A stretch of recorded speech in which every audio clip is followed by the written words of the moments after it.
జగన్మోహన్ రెడ్డి గారు ప్రతిపాదించిన మావి గన్ అంటే మార్కాపురం, వినుకొండ, గుంటూరు, నాగార్జున సాగర్ ప్రాంతాలను కలిపే సరికొత్త రాజధాని కాన్సెప్ట్ వినగానే సోషల్ మీడియాలోని కొందరు మేధావులు నోటికి పని చెప్పడం మొదలుపెట్టారు. అసలు ఈ ఐడియా వెనుక ఉన్న అసలైన మాస్టర్ ప్లాన్ ఏంటో తెలియక కేవలం విమర్శలు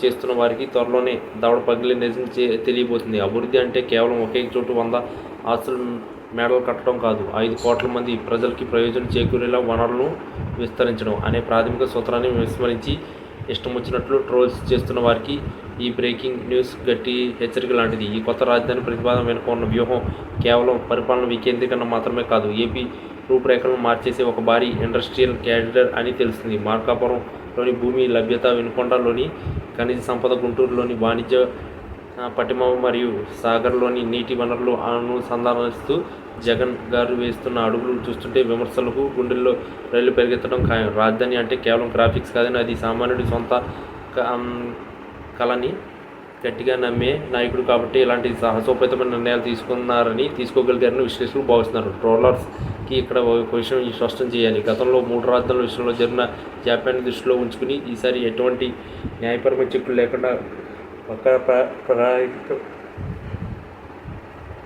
మావిగన్ అనే భారీ నగర నిర్మాణానికి అడుగులు పడుతున్నాయి. ఈ ప్రాంతం రాష్ట్ర నడిబొడ్డులో ఉండడం వల్ల రాయలసీమ, కోస్తా ఆంధ్ర ప్రజలకు సమానమైన దూరం ఉండడమే కాకుండా అద్భుతమైన రవాణా సౌకర్యాలు వీలుంటుంది. ఇప్పుడు వెక్కిరిస్తున్న వారే రేపు అక్కడ భూములు ధరలు పెరిగి ఐటీ కంపెనీలు క్యూ కట్టినప్పుడు నోరెళ్ల పెట్టడం ఖాయం. ఒక అడుగు వేసేటప్పుడు పులి వెనక్కి తగ్గుతుంది అంటే దాని అర్థం భయం కాదు, వేట మీద గురి అని అర్థం.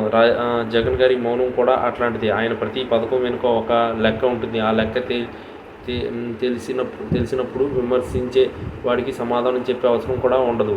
ఎందుకంటే ఫలితమే వాడికి చెంపదెబ్బ లాంటిది. అమరావతి పేరుతో జరిగిన ఈ రియల్ ఎస్టేట్ వ్యాపారానికి చర్మగీతం పాడుతూ పేదల రాజధాని నిర్మించబోతున్న తరుణంలో ఈ అసూయల అరుపులు సహజమే. కానీ ఈసారి జగన్ గారి వ్యూహం అత్యంత వేగంగా అమలవుతుంది. ఇప్పటికే దేశవ్యాప్తంగా ఉన్న ప్రముఖ ఆర్కిటెక్టులు మరియు సిటీ ఫైనాన్సర్లతో స్పాన్సర్ల సహాయంతో చర్చలు ముగిశాయని, త్వరలోనే పనులు ప్రారంభం కాబోతున్నాయి అత్యంత విశ్వసనీయ వర్గాల సంవత్సరం. అప్పుడు ఈ ట్రోల్స్ చేసే బ్యాచ్ ఎక్కడ దాక్కుంటారో చూడాలి. రాష్ట్ర సంపదను కొందరికే పరిమితం చేయకుండా అందరికీ పంచాలని ఈ గొప్ప సంకల్పాన్ని తక్కువ చేసి మాట్లాడే ప్రతి ఒక్కరికి కాలమే సమాధానం చెబుతుంది. జగన్ అంటే కేవలం ఒక వ్యక్తి కాదు, ఆయన ఒక ఆలోచన. ఆ ఆలోచన మావిగన్ రూపంలో సహకారం